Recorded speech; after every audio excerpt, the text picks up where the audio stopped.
Assalamualaikum everyone, and welcome to today's Santos video update for Tuesday 23 of August. And right now we are looking at all these football tokens moving quite high, and let's see what is happening with Santos at the moment. Okay, so on the daily we're looking actually pretty good, pretty fine, and the head and shoulder got invalidated at the moment. But the last time that I talked about the head and shoulder, we're back at $14.501 now.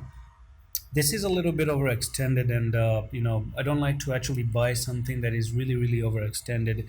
So if you were to come down a little bit, then there could be a chance of retesting the 10 EMA once again at 11.137 and then start to move to the upside. Now before that one, there is one level that you're breaking out of, and that's going to be this resistance right now.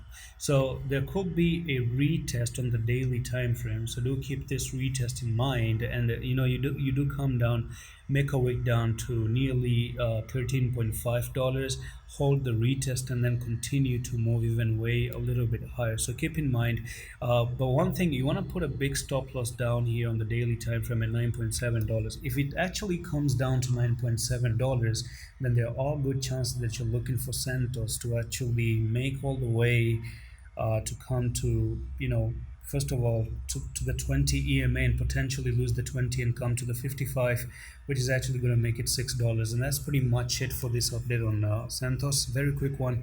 I'm going to see you in the next one. Allah Hafiz.